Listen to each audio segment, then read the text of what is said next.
This one's a little bit different. As someone who eats a lot of animal products, I have noticed a trend of people gravitating towards a less meat-heavy diet, and I can understand the health and environmental benefits behind that, so I figured I would do a video on a meatless dish for the first time, intentionally at least. I thought the best vegan dish to go for someone who's not vegan or really doesn't know a lot about it is a chickpea curry. A lot of people say it packs a lot of flavor and satiation for not having any meat in it, and I love the flavors in curry anyway.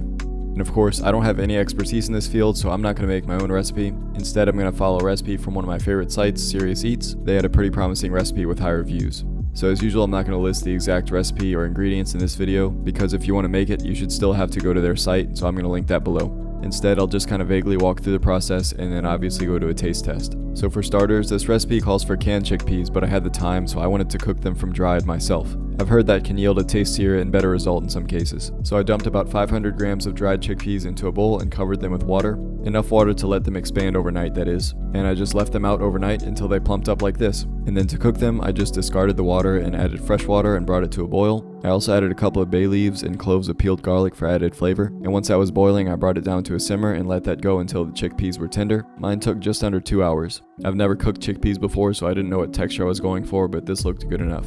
In the meantime, I chopped up all my veggies and aromatics, which included some garlic and ginger, jalapeno and red onion, and some cilantro and spinach. I also kind of made my own spice mixture. The recipe has you make a masala from scratch, but I don't have a spice grinder, so I mostly used some pre-ground garam masala, but I also added some ground coriander, turmeric, black pepper, and nutmeg. I just mixed all that together really quick, and once I had all my mise en place and the chickpeas were cooked, it was time to throw everything together. The curry is a really simple and standard process where we start with some neutral oil, and then we saute and soften our onion, ginger and garlic, and jalapeno for a few minutes. After that, we add a bit of our seasoning blend to toast that, and then some cashews, followed by the best part of curries in my opinion, which is coconut cream. After you scrape up all the fond, the recipe has you transfer this to a blender to smoothen the sauce, and then that goes back into the pot to which we add our cooked chickpeas, also our chopped spinach and the rest of our seasoning. The recipe doesn't call for this, but I thinned mine out with a bit of water just to have more volume, and I think the consistency came out well with that. But after a few minutes, once the spinach is wilted, we add in the cilantro, and then from there it's just about done. We just have to season it to taste with salt, which I needed to add a good bit of because those chickpeas need a lot of seasoning. But this is a pretty simple dish, aside from the about 24 hours that I spent bringing the dried chickpeas to life.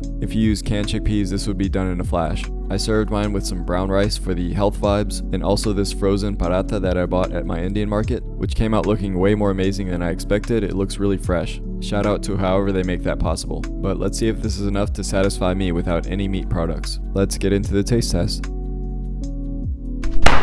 It's late and I'm super hungry right now. I'm really excited to try this. I love meat as much as just about anybody, but sometimes it's good to lay off of it if possible, and I need to keep trying to convince myself of that. But I don't want to say too much. I want to dive right into this. Cheers.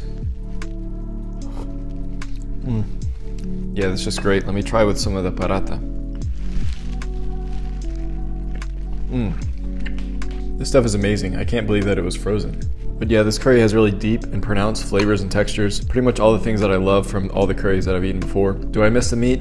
It's hard to say. I feel like it would be a little better with some chicken or something, but it's really close. This stuff is still really good. The chickpeas have their own satiation to them. I think if you have the time to soak and cook the dried ones, it'll make it a little bit better, especially with those garlic and bay leaf flavors that I added in there. But if you're diving into this side of cooking like I was and trying to find something that you'll like, I think this is a really great first option. Especially the recipe that I found from Serious Eats. I'm really glad I found it. I'm gonna destroy the rest of this stuff. But as always, thank you all for watching. Be blessed, and I'll see you next time. Hey, that brown rice is for me. Paws off.